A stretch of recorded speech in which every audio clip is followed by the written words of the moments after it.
Hey, everybody. Fascinating topic today as we talk about why integration first architecture is becoming the most flexible way to turn AI agents into real business performance with a real innovator in the space at Trey.ai. Rich, how are you?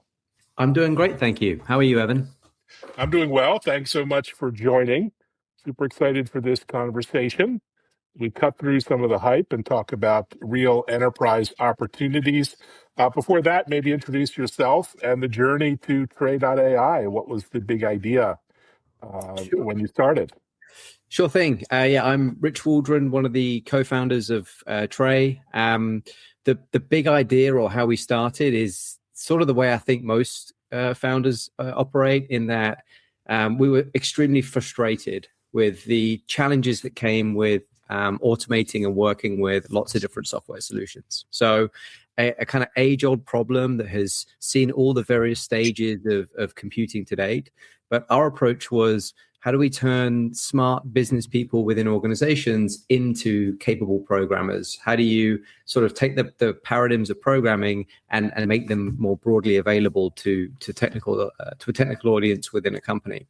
And so that journey started 10 years ago, and we've been able to build up this huge kind of orchestration engine that allows people to interconnect lots of different pieces of software, databases, data services in a really kind of seamless visual way. And that's really led itself really nicely to some of the challenges that have emerged in successfully, deploying agentic workflows and agents. Fantastic. We'll dive into that for sure. And how does your approach differ from, traditional middleware environments that are out there today, been around for a long time, Yeah. and people are building on?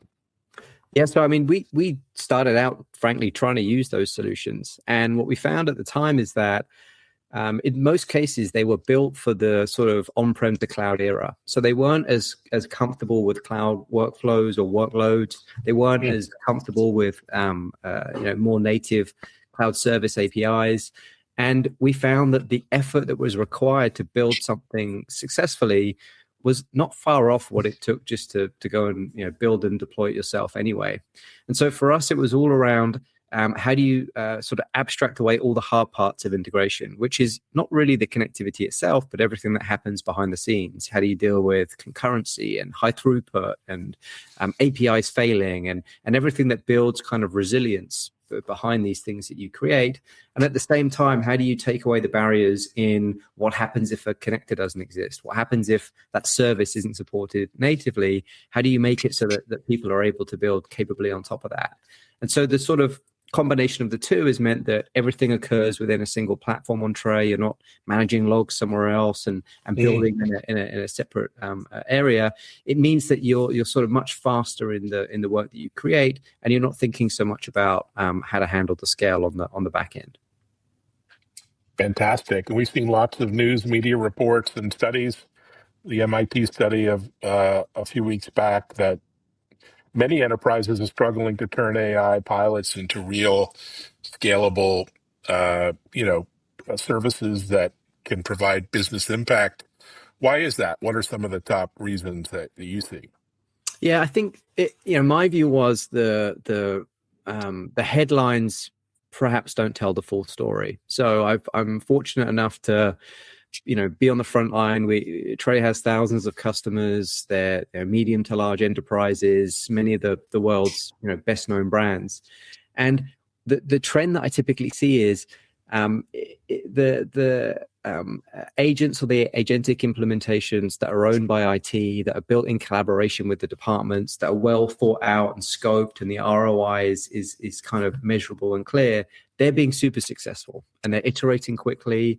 They mimic in many ways how historically integration projects have been rolled out. Where I think the pain point is this expectation that frontline employees are going to be amazing at writing prompts. And if we build these agents that have great sort of capability, our employees are going to be able to know exactly how to instruct them or work best with them. And then secondarily, where we're trying to put the creation capability into their hands, it feels a bit early to me. I think a lot of those, people are building agents in areas that perhaps don't really need them. And so I think it's a bit of a difference between, are we thinking strategically about the problem we're trying to solve, and then are we deciding whether a deterministic or non-deterministic solution is the right way to go, versus the blanket, well, people are trying to do things with some of the major LLM providers and aren't getting a great deal of success, which was my interpretation of that reporting. Yeah, well, really great insight there. I'm looking at your website. You mentioned thousands of customers. I see one. You talk about Yext, well-known brand. How was that such an interesting case study to focus on? Yeah, Yext was a great case study because they were migrating off a legacy vendor. And so their challenge was they had hundreds of integrations built out. And now for a publicly listed company of a good size, do you think that building the next set of automations on a platform that was built for a bygone era is the right place to go? Secondarily, they recognize that a lot of these processes are going to change. They are going to, infuse AI. They are going to be agentic. So how do we kind of blend the two in a single place? And so their journey with Tray was part migrating everything over, and they're now in this position where they're launching agents internally. They're building them out on Tray, and they have this single kind of governance pane as a company, whereby they're able to control which services these agents connect into. They're able to get additional depth because we connect to so many different solutions, and they're able to very quickly turn this around so that their employees can change the way that they interact with the agents that are built out. So that's been a compelling case study because they've had great success with the agents they've built, but equally they've been able to modernize the integrations that they were previously running. Wow, pretty cool. And you even have some results here, 60% lower integration costs, 3 times faster builds. That's a pretty fascinating, speed and efficiency gain there. Is that the kind of impact you're seeing across many different industries, customers? Yeah, I think the speed part is critical because speed obviously matters from a cost component, but actually where it's most impactful is speed of iterating. Not many people build the perfect solution the first time around. And actually, what's been most impressive with some of the larger companies is how agile they've got in trying something out, taking the feedback in really quickly, and then switching these things on. I think the days of we're going to build out a solution and it's going to take 12 months are behind us from an agentic standpoint. It has to be quick deployment, fast iteration, figure out where the value lies, and kind of move toward that. So I think the speed component kind of does double duty from that perspective. Fantastic. And there's lots of talk about the effect of these tools and your tools, others, on automating developer workflows, automating engineering teams' work and testing. Some are concerned what that impact is on their jobs and careers, but it seems that there is an upside as well in terms of freeing up engineers' time to work on more valuable work and interesting projects. What are you seeing there in terms of how it affects engineering teams? Yeah, I think for us, as much as we sort of provide AI and agentic solutions, we're also a consumer. And our engineering teams are using some of the well-known coding AI tools. And I think the value there is pretty immense in that when you're tightly managing the work that's being done, when you got to go through a period of experimentation to figure out how you extract the most value. The coding tools are fantastic at prototyping. They're fantastic at carrying out a lot of the kind of grunt work that historically engineers would have to do manually. And I think what we found is where our engineers have got benefits is it's kind of allowed them to move faster. So I don't think they're necessarily seeing it as a kind of a threat to their role or a threat to the jobs per se. It's sort of it's a productivity gain, and it's not, to me, it's not dissimilar to I've grown up as a not great engineer, being used to going and checking Stack Overflow for how do I do this? Somebody else has probably done it. There's got to be a way that I can get a gain here or move faster.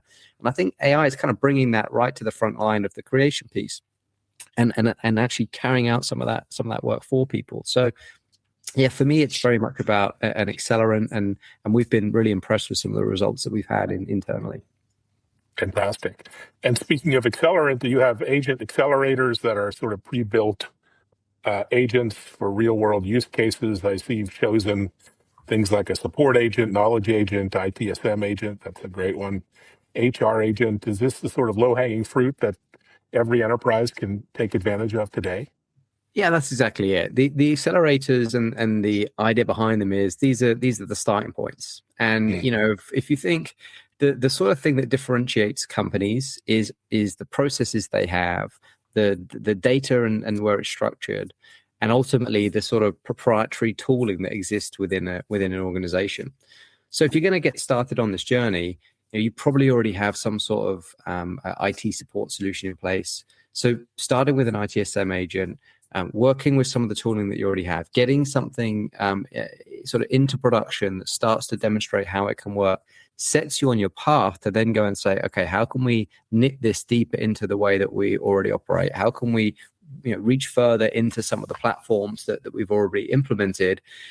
And it's a nice way to get going because it kind of gives you a framework and it gives you a structure to begin with. And so the accelerators for us have been a really nice way to work with our customers and sort of get them onboarded, get them moving in the right direction. But what you then see is they kind of take the ball and run with it. And they start being able to sort of fashion these around some of the challenges they have. And that's really where I think the value starts to accelerate. Fantastic. So as you get into large enterprise, of course, tends to be dominated by big tech companies of various sorts. And, if you have a seat at the table with the CIO, you're probably, a company like an IBM or a NetApp or Cisco or others. And I see you have lots of integrations with these kind of companies out there. Is that your go-to-market? So being sort of agnostic and partnering with everyone and anyone I in mean, the enterprise? it's interesting. All the companies you just mentioned are trade customers, and the go to market for us is, for me, the connectivity piece is table stakes. Like you have to provide great connectivity. You have to be kind of agnostic to the ecosystem. You got to have breadth. But to me, the value is that you can kind of work across these different vendors from a governance perspective.